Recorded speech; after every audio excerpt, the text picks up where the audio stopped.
What's going on, guys? Welcome back to TCP for episode 54. We've got another special edition episode. I guess we're going to start doing these after every one of my races.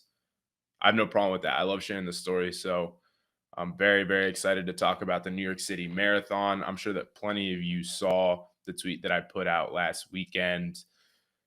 Quite the eventful morning, I guess. Things didn't necessarily go as planned, but did end up finishing the race. We'll go into details, obviously, later on in the podcast. No, what's going on, man? Alejandro, it's good. It was really cool to be out there just supporting you. And I think, that was my first time actually going to the marathon. And it was a really cool experience having like some skin in the game vicariously through you running. So it was really cool. And I think the story will have a lot of parallels to, what we talk about all the time on the pod, right? With relation to trading. So I'm excited to get into it.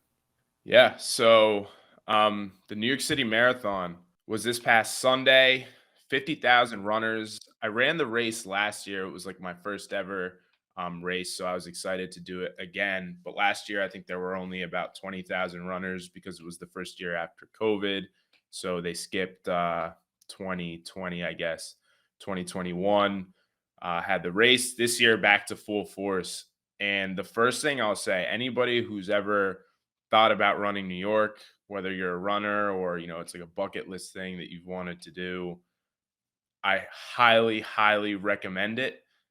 The environment, and I'm sure Noah would agree, is just ridiculous. Like Brooklyn is just a literal party. Um, Coming down the bridge to Manhattan, like thousands and thousands of people. I think that there were over a million. It was like a million something spectators alone that came out for the race. And it's just like the most incredible environment. And the city really gets behind all the runners. And being a runner, obviously, a marathon is not something that's easy. And having the crowd is an awesome source of motivation that I'd say works for like the first half of the race until you start getting pretty tired. But it's just awesome. So anybody who's thinking about doing it should do it next year. I mean, what was it like as a fan? What was your perspective? Dude, it felt like a playoff game, honestly. It's what I it love felt that. like. It felt like a playoff game. And I think the perfect anecdote would be towards the end of the race. We're at the finish line waiting for Alejandro to come down and, take pictures of him, running the last 400 meters. And about 5 minutes before Hondo gets there, this guy, this runner, he stopped like right in front of us with like leg cramps. He was in like excruciating pain, grown ass man, like screaming at the top of his lungs and like just grabbing at his hamstrings. Like he physically couldn't move anymore. 400 meters, like one lap around a regulation sized track till the finish line. He just ran 26.1 miles. He got zero point 0.1 left, and he literally couldn't move. Right. And so he stands there hunched over, grabbing his hamstrings, tries to move, can't, tries to move, can't. Gives it about 5 minutes. After 5 minutes, he stands up, he starts to walk. People, are lined up along the finish line, just cheering him on. This random guy that like I'd never seen. I'm screaming at the top of my lungs, like, let's go, like you got this. Everybody in the crowd's cheering, cheering, cheering. This guy gets up and he starts to hit a light jog and then resumes at the pace like before he stopped. Everyone went nuts. That's Everybody. so sick. Like I had chills. Like it was crazy. Like it literally felt like the Knicks were in the playoffs, like a Rangers playoff game. Like everyone was so invested in these people because if you know somebody who's running in the marathon, you know what it means to any runner who's running in the marathon, right? And so I think, that's how people treated it. And I don't know, I've just never been in an environment like that. And it was really exciting. It was really, really exciting. Yeah, there's like that giant sense of camaraderie, especially amongst the runners. So if you think about it, depending on your approach coming into the race, most people I'd say are out there with the goal of running a certain time. And so for me, the pace group that I was with was the 3.5 hour pace group, which is just an 8 minute per mile pace. And you start in a pretty decently sized group, right? And you're running alongside people who obviously you've never met, complete strangers. But it's like by the time you're even at mile 5, you're like communicating with each other, but not necessarily verbally. Maybe you've spoken a couple words, but you're running alongside everybody, and you just start to realize like everybody there, whether it's in your pace group, whether it's people running slower, people running faster, like everybody is on this mission, and that energy alone is unbelievable. And I think that's what the fans feed off of, right? It's like understanding that somebody who's running this is doing it in order to accomplish something and feel good about themselves. And the work that they've put in to get to this point, and the race is obviously the grand finale. And so the fans, as you're running by, it's like they're like screaming at you, like, let's go. Like they're like, you can tell it's not like fake. It's very weird to describe. Like you think, oh, like how can somebody who doesn't even know me like cheer me on, and like, but that's not what it's like at all. And I'm sure for you as a fan, like you saw people coming by that you were like gassing up, like you're like trying to get them to finish because you can see that they're struggling. But as you mentioned, how much it means to them. So, between having that group of runners that I was with, where it's like, we're communicating with each other every so often, barely speaking to each other, but maybe the only thing you're saying is, looking strong, guys, or like, let's go. Like, we're just like checking pace. We're like making sure that everybody's all right. Um, I don't know, just like basic stuff like that. But between that camaraderie amongst the runners, and then you have the fans who are also so invested, it's like this giant energy in the city for an entire morning that is like nothing else. No other world major marathon even compares to it. It's the biggest marathon in the world, and it's nuts. I mean, I'm gonna do it again. Hopefully, you'll be out there, and Ryan will Of be out there course, too bro. after Of getting course, juiced. dude. Yeah. It was gas. So I guess we can get into the story now of the race and what went down. So, as I had mentioned, I was running with the 3:30 pace group. So my goal time was to come in under 3.5 hours. So to finish the race in under 3.5 hours. And, coming into the race, my confidence wasn't very high because I was nursing an injury. So I had what was basically just like shin splints that sort of led into tendonitis that ran all the way up the inside of my lower leg and into my knee. And so for about a month, I wasn't able to really get that mileage in that I would have liked to. It was really about resting, getting on the bike, swimming, trying to maintain as much fitness as possible, but knowing that running a lot probably wasn't the best idea because I needed to be ready for the race. And so, already coming into it, I had like that mental barrier, right? And, somebody who looks at me, and a lot of people were telling me this is like, oh, you're fine. Like, you did the 50-mile race, like, you ran the marathon last year, like, you're training all the time. That's true. But as a runner, you feel when your fitness is where it needs to be. And you can also feel when your fitness levels start to decline. And that really plays with you mentally. So it's almost like you forget the type of runner that you are. And so, unfortunately, that was sort of the situation that I was in coming into the race. But, I told myself, whatever happens is going to happen. I didn't know if my knee was going to blow out. I didn't know if I was going to be 3 miles in and the pain was going to be too excruciating. But I was like, you know what? I'm going to go for that 3:30 time and see what happens. And so, leading up to the race, another thing that was really important was the weather. So, typically for the New York City Marathon, we're looking at 30 to 40-degree weather. And this was the hottest, most humid New York City Marathon in history since the marathon was moved to the month of November. And the problem is not so much the humidity and the heat. Running in heat and humidity is, that's part of the game. Obviously, I did a lot of training during the summer.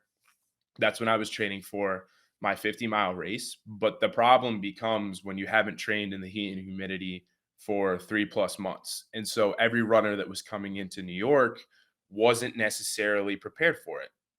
if you're doing a race in the summer, you know what you're getting yourself into. You're training hard. Maybe you're, mixing in some runs right in the middle of the day so that you can become heat adapted. But it was almost impossible to do that given that, again, it hasn't been this hot in months.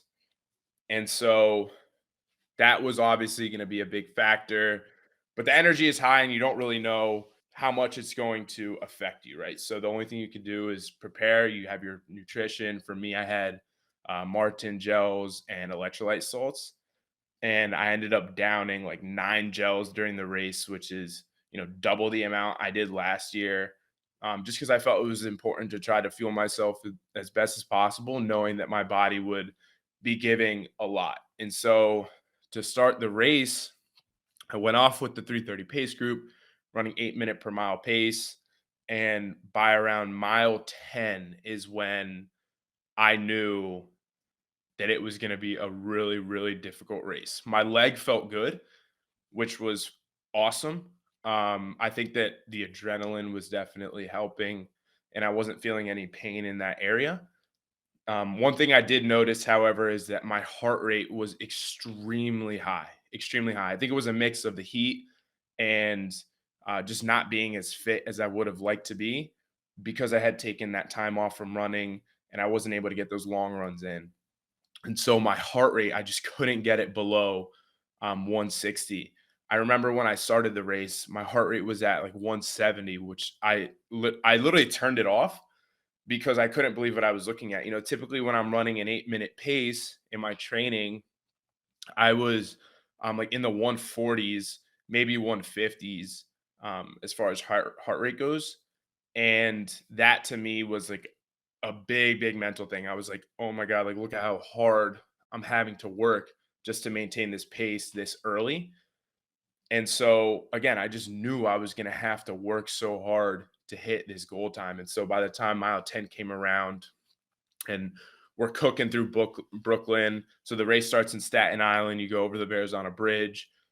It's like a 2 mile bridge. You see a view of Manhattan. It's awesome. You come off the bridge, you work through Staten Island, work into Brooklyn, right? And then you're in Brooklyn for a good amount of time. And that's where, it's like a big party. As I mentioned earlier, the fans are crazy. And, it's just fun, right? And then the race goes on, progresses. And like I said, by mile 10, I just I didn't feel good. Like, as a runner, when you're going to have a lot left in the tank and when you're going to be able to push the pace. And I just knew I was going to have to work. But at the same time, because of the weather and because of the circumstances, the humidity, I understood that every single runner was going to be dealing with the same thing. And I told myself from very early on, in order to hit your goal time, you're going to have to suffer. And, I kept looking at my watch and I was just telling myself, if you can hold the pace for 3.5 hours, you'll be able to look back at this for the rest of your life and you'll be able to see the accomplishment um, that you made. And that was what was the most important thing for me. It was like, I want to accomplish the goal. I was so focused on accomplishing the goal. If I could suffer for the 3.5 hours, it's over. It's 3.5 hours, to be able to reflect on something that you did for the rest of your life, right? And so I was in that mindset from very early on that no matter what happened, I wasn't going to let off the pace. There were a lot of people dropping back from the 3.5 hour group early on. And just mentally, I was just so locked in on the goal. And I just kept pushing and pushing and pushing. And so, as the race progressed, we get to mile 16, you come down to Queensboro from Queens into Manhattan, and you're running down First Ave. And I was just so gassed, so gassed. And the crowd is just incredible. But I really felt myself starting to work, and I was just dehydrated.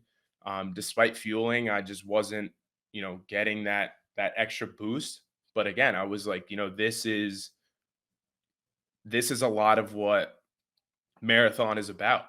It's about pushing yourself. It's about putting yourself in an uncomfortable situation. And I wanted that mental battle and I wanted to win that mental battle so badly. and I just wouldn't let myself um, push off the pace. I just would not let it happen, and I just kept hammering and hammering and hammering, and it just got very, very difficult. But as you get to that 20-mile mark, and then as you get to mile 22, and you only have 4 miles left, and I kept telling myself, okay, 30, 40 more minutes, right? I was just looking at my watch. I was like, 30 more minutes. If you can suffer for 30 more minutes, this is something that you'll be able to look back on for the rest of your life. And I was like, to, I wanted to suffer. I wanted to be better at suffering than anybody else out there. Because again, understanding that everybody is going through the same exact thing. It's getting just as hard for everybody else, but it's about who can suffer better and longer, right? You just got to be okay with it. And that's what I kept telling myself. And I was just going and going and going.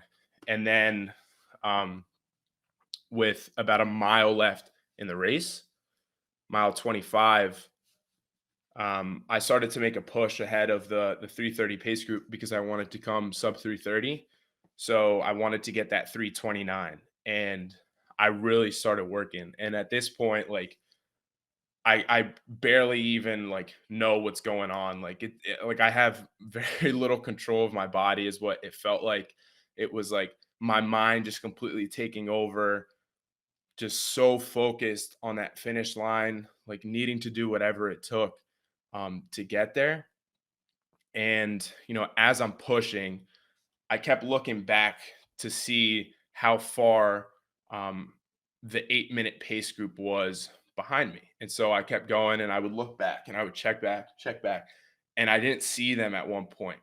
And I was like, okay, I have like a 30-second to a minute cushion here on the 330 group. I'm going to do this. Like I'm going to come in at 329, and the pain in my legs was becoming like just so gnarly. Like everything, I was just so tired.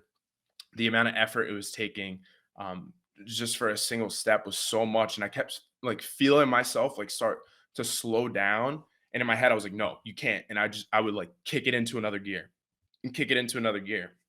And then I started feeling in my hamstrings these cramps. And it starts with like a little like it's like if somebody's like pulling on your hamstring just a little bit, and you kind of skip and you're like, oh shit, like here comes the cramp.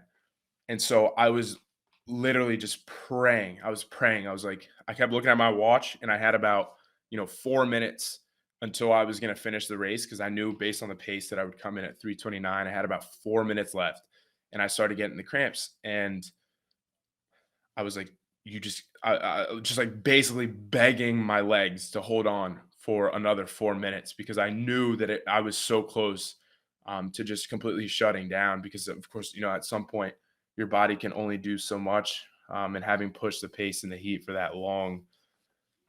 And so I started feeling the cramps. And as I mentioned, like every once in a while I hit a little skip, but I would keep going and going until finally, with like 100 meters or 100 yards left in the race, the cramps in my legs just it was too much to keep moving forward. And basically my legs gave out on me. And as soon as I stopped running, that was like my brain all of a sudden leaving what I guess was survival mode, because I didn't even, like I mentioned, I had been working so hard and just running for so long at a decent pace at this point, that it was like I should have stopped running. Looking back at it, my body was ready to stop running like an hour before this happened. Like you got to imagine how hard I was making my legs and my body work, like how much it took to get to this point, to where I finally just shut down. The legs shut down on me, and I went down. And so once, my legs and the cramps were too much and they gave out, my brain shut down and it knew that I stopped running. And I just got so lightheaded. And I remember I stopped running and a guy comes up to me and he's like, come on, man, like I got you, like let's finish. And he was gonna help me to the finish line. That's literally how close we were. And I couldn't do it. I could not move. I went down. I just remember the medics that were there, they sat me down in a chair, and for at least 15, 20 minutes, I couldn't even lift my head up, and it was just so brutal. And this picture here is, by the time my parents had gotten to me, and I was already in much better shape than when I first went down. It took me like 10 minutes to even give the medics my parents' phone information because I was so nauseous that I thought I was going to throw up just from speaking. But yeah, it was just a moment where your mind can only do so much, and that's like one of my biggest things is like where the mind goes, the man follows, and like pushing through those mental battles and learning how to suffer and in order to like accomplish these great goals. But that was the first time where I can truthfully say my body just reached its limit, and it was just nuts, man. It was really scary, of course, in the moment.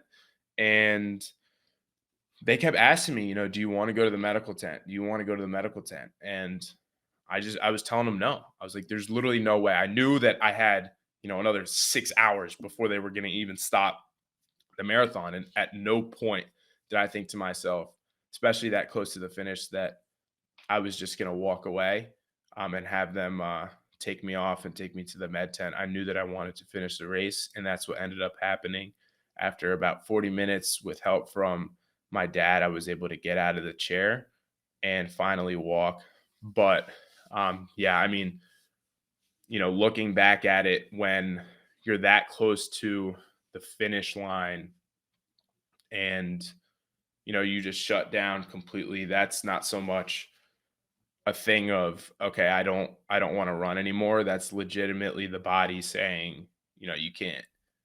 We're not going to take you any further because you're probably going to do something bad, right? So, yeah, it was something, man. I was working so hard, and it was hours of battling against myself, and to come that close and then finally the body just shuts down. It was very frustrating in the moment, and I was extremely emotional. And I was also, pretty worried based on how I was feeling. I was like, shit, am I going to have to go to the hospital? Because it really was that bad. Um, but at the same time, looking back at the race, did I hit my goal time? No. But I think what was even more important was that I was able to push myself to that point because, as I mentioned, getting to that point means that I was struggling for, at least an hour beforehand. Like the amount you have to work to get to that point, I think that the normal person doesn't even push themselves to that limit. And for me, it was either I'm going to go sub 3:30. And it's funny, I told Ryan the night before, and I was kind of joking, but I was like, all right, if I don't get 3:30, if I don't go sub 3:30, it's because I collapsed out there. And that's what I said to him. And it's pretty crazy that ended up happening. But that was my mindset. It was, I'm either going to accomplish the goal or some crazy shit is going to happen and they're going to have to take me out of there. And that's the reason that I'm not going to accomplish it. But yeah, it was a nuts experience, man. It was crazy. For me, it's like you finished, right? And I Yeah. think at the end of the day,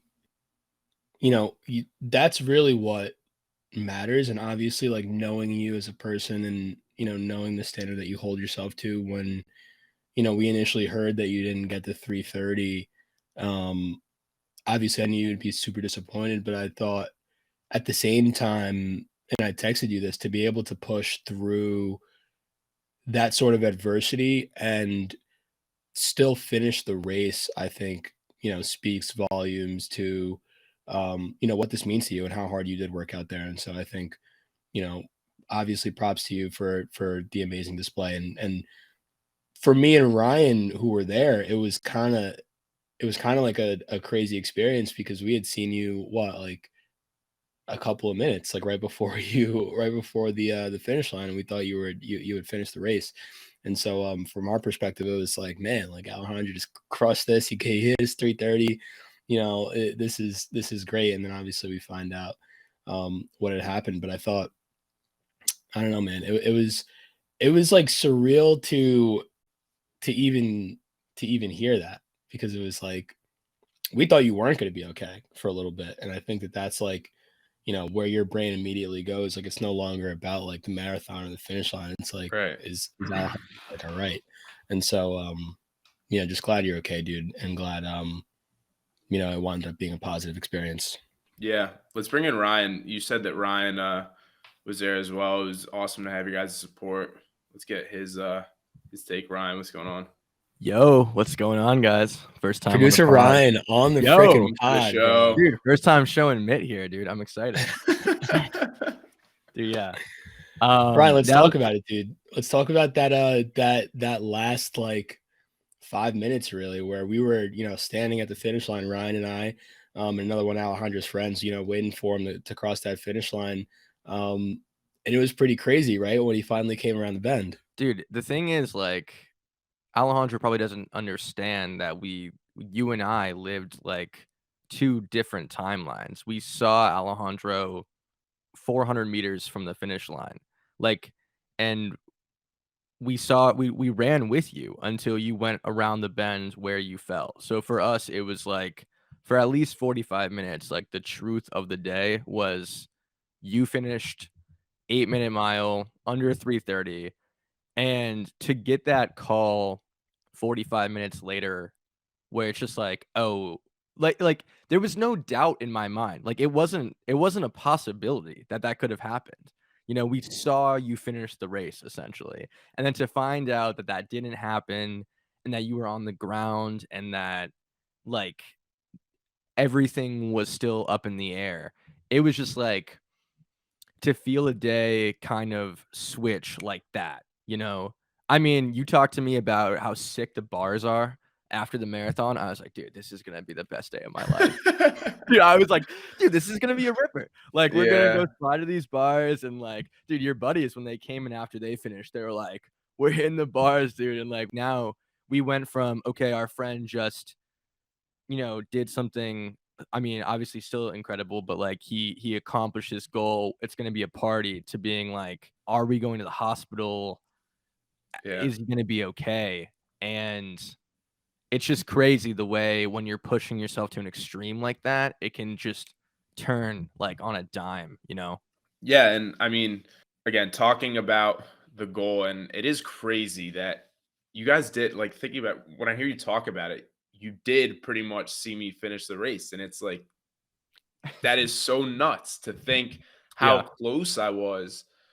And that really does put it into perspective, how bad it must have gotten to the point where I couldn't go from like when I think about getting up out of the chair finally and my dad and the security guard walked me to the finish line, it took me probably like a couple minutes. Like it was literally right there. I remember I was asking them, like, how close am I to the finish? And they're like, it's around the corner. And as I was sitting there in the chair, I could not believe what was going on.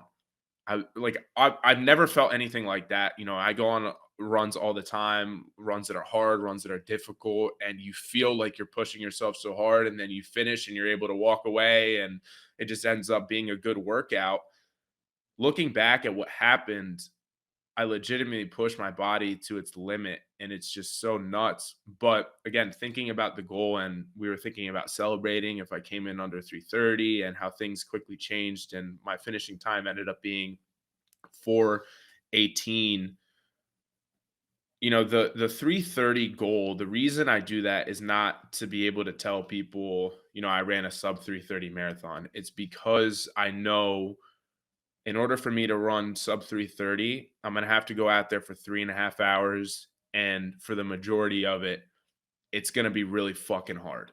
And I'm going to really fucking hate doing it. And I think that that's where growth comes as a runner and in anything else. And so going into the race saying to myself, I want to run sub 3:30 is not for the accolades. It's not just to be able to say that. It's to do something and put myself in a situation that is really uncomfortable and come out on top and be a better person because of it. And so finishing the race in 4:18, but having that moment where I collapsed and I didn't let them take me off and I finished the race, albeit with support from my dad, that to me, that's even more important, right? Like that's the reason I do this stuff is to face that adversity, to face those situations where it gets really difficult, to face those situations where you want to quit so bad and you want to slow down so bad, but you don't let yourself. And that's the mental trophy, right? That's the mental trophy that I go out there looking for every time I do a race, whenever I'm doing, hard training runs.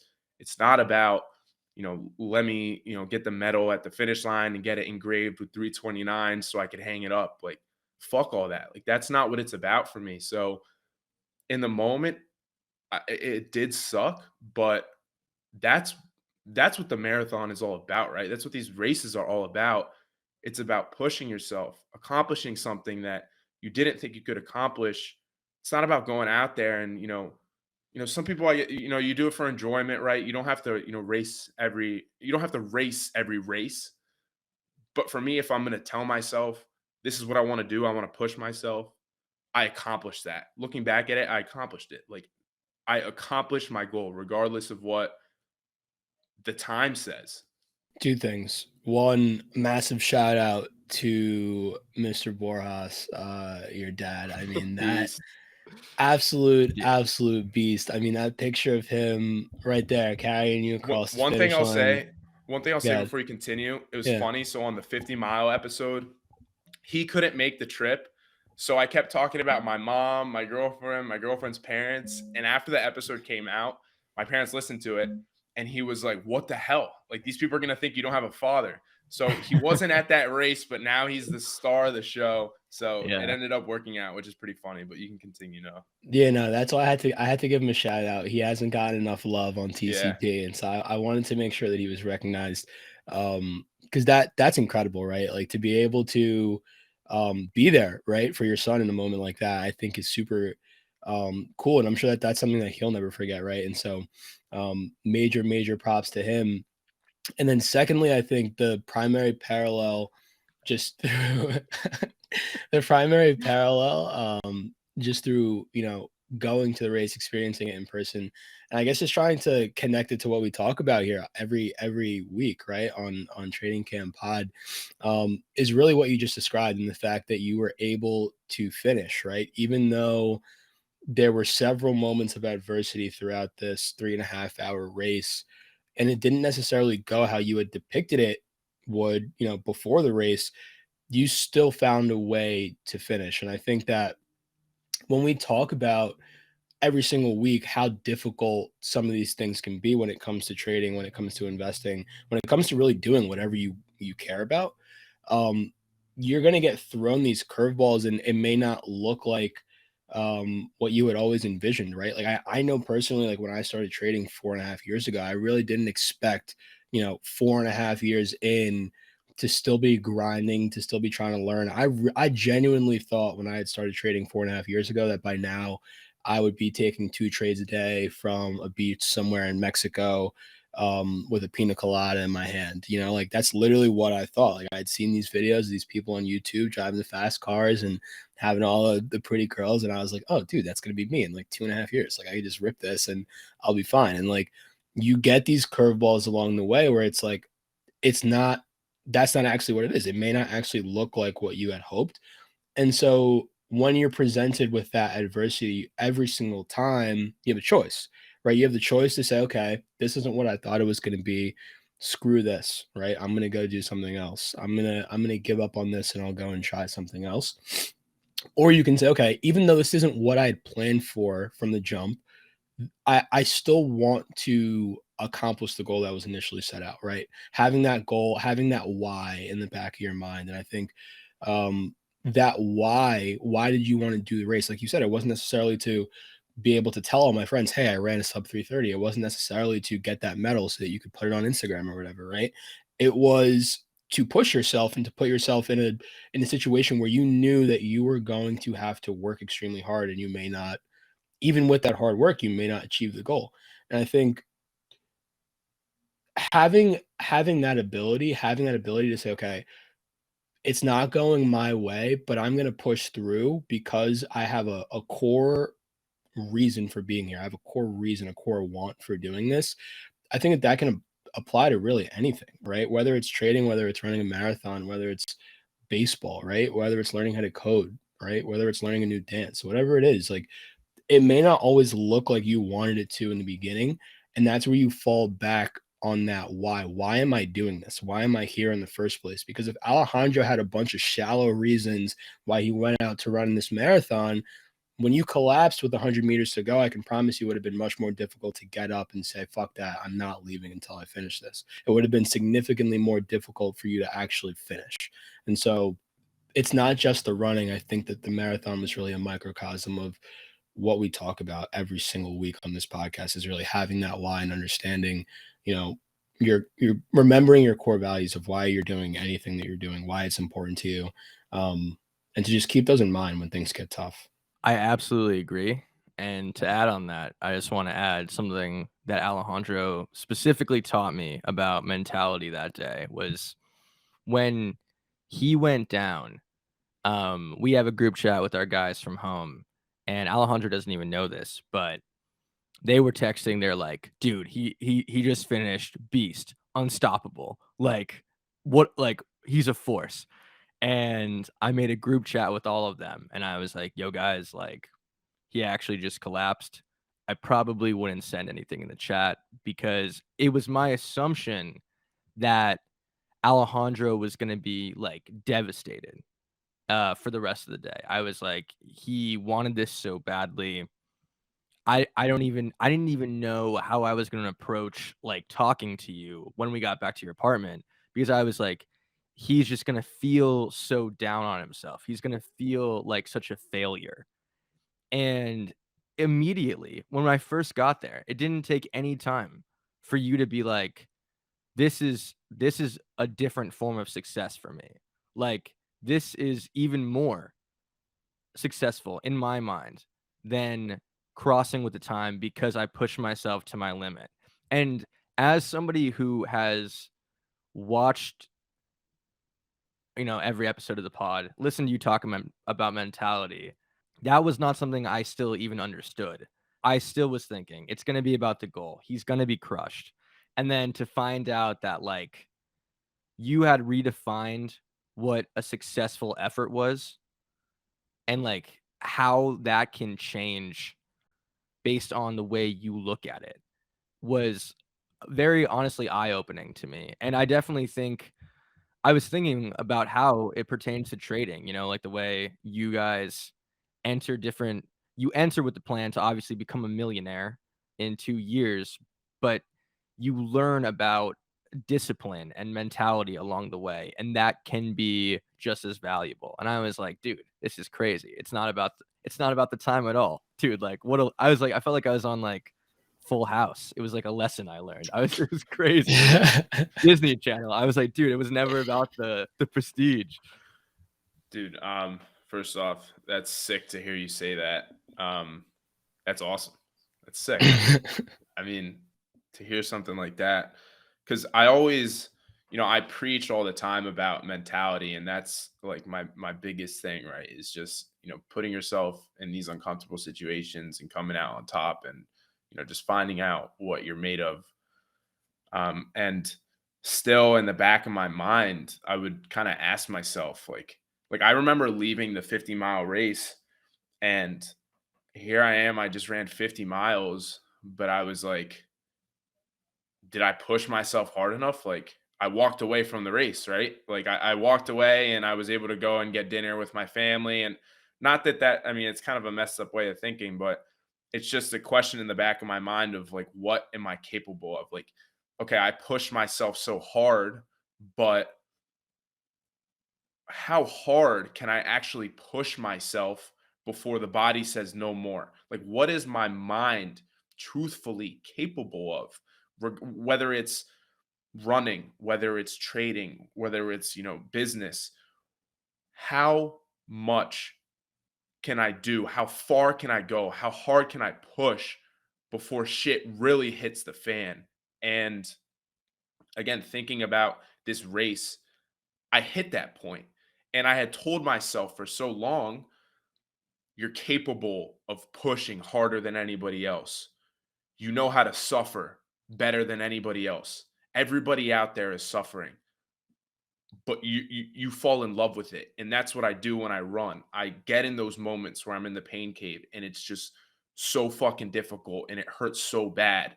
And I understand that, okay, every other runner that's out here is experiencing the same thing, but I want to be the guy that loves that shit. And that's why I can separate myself in running, in business, in trading, and everything that I do. But for so long, I still doubted these things. I'm like, this is what I tell myself, this is what I believe. But if shit were to actually get that bad, would I still be able to push through? And that's why, looking back and reflecting on the marathon, and now luckily, I'm healthy and I'm blessed to have been able to walk away and I can tell the story and take all these positives. I hit that point. Like I, it's very difficult to describe what was going on in my mind during those last 5 miles. Like it wasn't even like pain, it was just pure exhaustion. And I a couple years ago, I know for a fact there's absolutely no way that I would have been able to push as hard as I did, and it just shows how much I've trained my mind to get through these situations, to appreciate that. Because for me, like when I'm on mile 24 and I'm already feeling like I want to stop and I feel the cramps coming and it's just so fucking hard. That to me is like that's my trophy. Like that's the mental trophy. How many people even put themselves in that situation? Like I worked so hard, I pushed so hard that I even got myself to that. And I'm like, dude, you are a bad motherfucker. You're a bad motherfucker. That's what I tell myself in my head because it's so hard to get to that point. And I just keep pushing these limits and pushing and pushing. And I'm just so dead set on discovering like what it is that I'm capable of doing physically, mentally. And that was the first time where I genuinely hit a physical limit. But the beautiful thing is I didn't hit a mental limit because I got up out of that chair and I finished that race. And that to me, again, looking back, in the moment it sucked. Mainly because it was, really painful and scary. But looking back at it, that's it for me. Like that mental trophy, like I'll never forget that. I'll never forget that. Like the 418 marathon is way more important than the 339 marathon that I ran last year. Is way more important than you know if I run a faster time next year or whatever. Like that, I'll never forget that 418 because of how much those 4 hours meant to me. Like that was the biggest thing. Like somebody could have ran faster than me, but I don't know that they took it. It's all about what you take from the race. Like the time, as I mentioned, is not important. I just learned so much in general, and to hear Ryan say that I thought you were going to be so devastated, but I quickly realized that it wasn't about the 330. That's the message that I'm forever trying to preach. I'm never going to be the fastest runner, right? I'm not gifted, I'm not talented. I just work hard, right? There's always going to be people that are faster than me, stronger than me. If that were my goal, I would never be able to get fulfillment out of what it is that I'm doing because for me it's just improving. It's me versus me, it's just getting better, pushing myself, finding new limits. If it were about the time goals or, running as far as possible, the only reason I do that is for myself. And I hope that, people can listen to this and start carrying that same mentality. I think about, business and trading.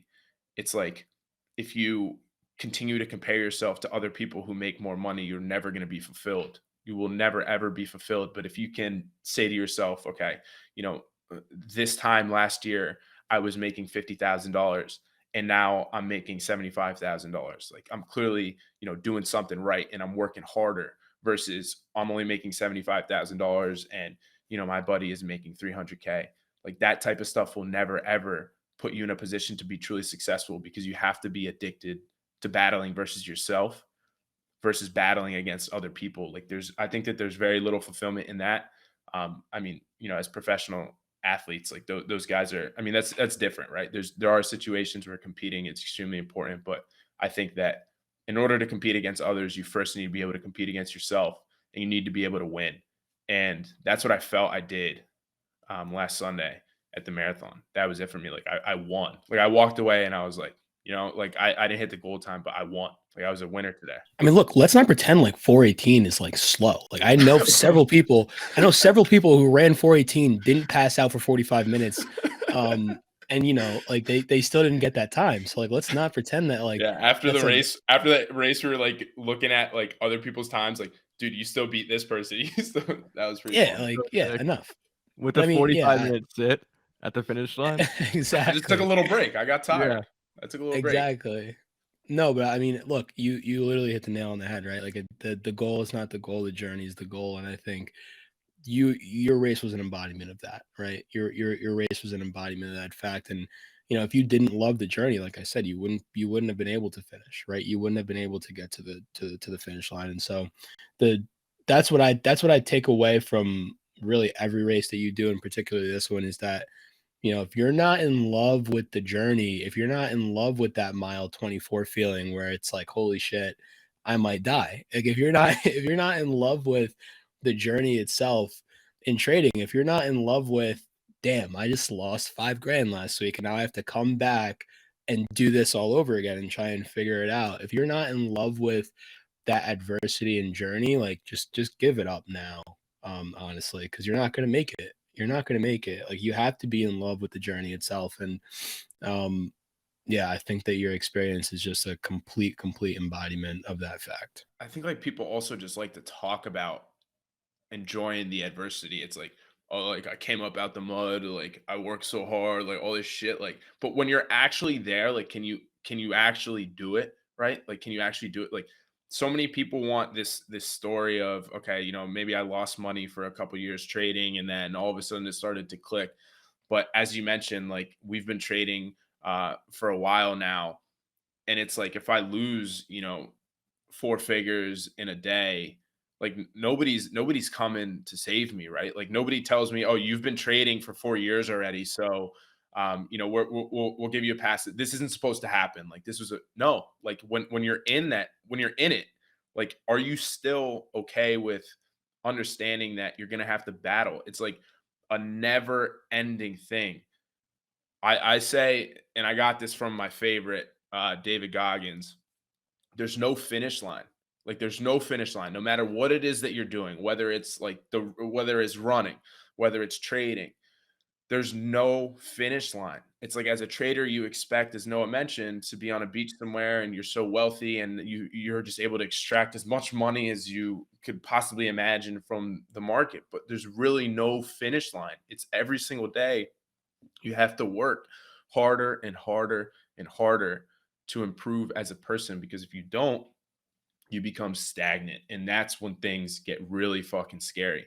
Failing, attempting to do something great and failing, that's part of the process, right? Shit's going to get hard. Like these incredible things to accomplish aren't easy, but being stagnant and not attempting to do something and just being complacent, and you look back at last year and you're in the same exact spot, right? We're coming up to the end of the year. We're in November. You have one more month left in the year.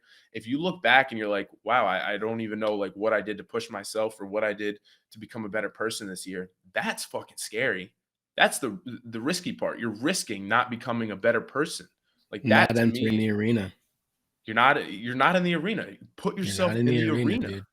I'm gonna give a shout out to somebody who went down like literally at me and Ryan are standing there. Somebody went down literally at our feet 5 or 10 minutes before you came through. Guy looked like he was in pretty bad shape. Wound up not being able to finish the race. Similar to Alejandro, like 400, 300 meters from the finish line. Wound up not being able to finish the race. Had to get the medics had to take him out. And I couldn't stop thinking about, especially after what happened to you, just the parallels in the sense that I'm sure that he probably trained a bunch for this race. He wasn't able to complete it. And I can't imagine how he feels, back at home the next day, like, damn, I was that close and I wasn't able to finish it. I want to give a shout out to that guy because it's the exact same thing that Alejandro was saying. Like, had you not whether you finish or not, it doesn't matter. Like, that guy put himself in the fucking arena. Like, that guy put himself in a position to go down 400 yards from the finish line. Like, Yeah. you could say what you want about it. Maybe he didn't finish. Maybe he could have trained harder. Maybe XYZ. It really doesn't matter. Like, he put himself in the arena and he gave it his best shot. And like Alejandro said, at the worst case, right? He is not going to be somebody who says, damn, I wish I had run that marathon. I wonder what I could have done, right? Maybe he didn't finish. Maybe he didn't reach his goal. I'm sure his goal was to finish. I'm sure his goal was to at a specific time. He wasn't able to do that, which sucks. But at the same time, at least he doesn't have to sit there and wonder until next year or however long, man, I wish I ran that marathon. I know I could have given it, a good effort. I know that I really could have tried. Right. He put himself in the fucking arena and he gave it his all. And although he didn't, complete it, just props to that guy for even again putting yourself in that position. Because Alejandro's right. The worst case scenario is that you don't give yourself the chance to show yourself what you can do. Right. And I think anybody who puts himself in that situation deserves credit. And that guy was Elon Musk. Oh man. No, but yeah, dude, it's like that guy who literally collapsed, wasn't able to get up. They had to take him off, less than a mile to go. Like, that's a guy that I want to like meet and be friends with because again, you know how hard he had to push himself to even get to that point. Like, that's a guy who cared so much. Like, who cared so much about getting to that finish line until his body literally said no more. Like we're not doing this anymore. No more. And there's absolutely nothing wrong with that. Like, that is what you're trying to do. Like, you're trying to put yourself in that situation to where it gets really hard. And again, dude, that the day was just nuts. Like, the humidity was insane. So many people go. I think it was the highest percentage of did not finishers in the history of the marathon because of the conditions. And I'm sure you guys saw that, like, people just going down left We were and right. standing in the kill zone. We Yeah, were the standing war in the zone, kill dude. zone. Yeah, that last 400 meters was. There were a lot of people struggling. The guy I mentioned earlier in the pod, this guy who went down, Alejandro went down. It was that last stretch was definitely tough, and it's a crazy place to be, right, Ryan? Like, standing there because like Brutal scene. you see these people coming up. You see these people coming off of like, dude, like That's gotta war. be scary, dude. They're coming off People of were just, war, dude. dropping. It was Yeah. insane. People are coming Yeah. off of war with themselves, and it's Yeah. like, it's crazy, man. We saw a guy running with no shoes. We saw a guy in a wheelchair, dude. We saw a guy in a wheelchair wheeling his way. Like, that was one of the most impressive things I've seen, was that guy ripping that wheelchair down the finish line. So sick. I saw a guy running with no legs, 2 prosthetic legs. Really. Yeah. Insane. Yeah, I saw him early on in the race. Dude, I was emotional the whole day. It was like I had never seen that, like, man versus self, you know what I mean? It's like to succumb yourself to just absolute adversity. It's like a solo war. And I told Alejandro, he's not gonna get credit. I'm sorry, man. I don't know. I don't remember your handle, but he responded to one of Alejandro's tweets and was like, I think in order to be successful in this life, you need to run. And I was like, I was thinking about that. Like when I was out for like a 2-mile run, I was like, I was like, dude, like, I think I get it. But like there at that race, I was like, I get it. You know what I mean? It's like, dude, it's man versus himself in like the simplest way possible. And Purest form. it's truly inspiring. Yeah.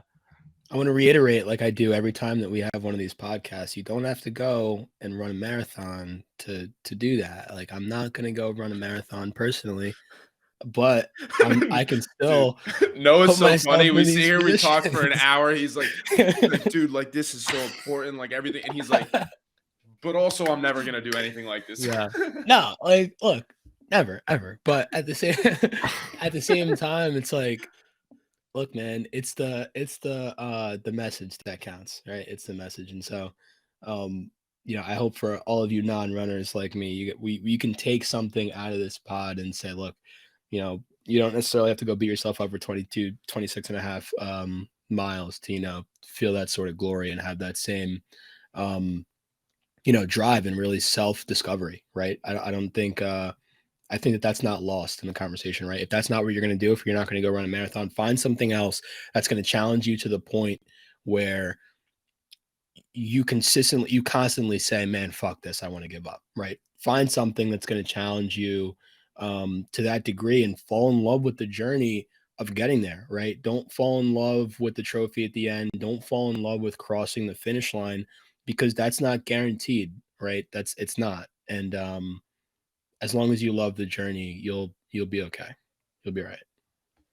I love it. Should we wrap up there? This is a good Yeah. episode, guys. I'm That was glad a that I sick got to closing. share that. Yeah, that was good, man. Way to go. Feel like I'm Morgan glad that Freeman. I got to share the story. I guess, like I said, I'll do this after all the races that I do in the future. 2023 is going to be a big year. Got some big stuff planned. For now, I'm just kind of chilling out, appreciating the fact that I don't have a race on the schedule. More importantly, I'm just taking like a mental break. So obviously, physically, I'm pretty banged up, but training and stuff, it's definitely mentally taxing because you gotta be focused and regimented, disciplined for long periods of time. So just kind of chilling out for a couple weeks and then we'll see what we got around the corner. But we appreciate you guys listening to the episode. Hopefully that you were able to take something positive from this. Get out there, do badass shit. And yeah, we'll see you guys next week for episode 55.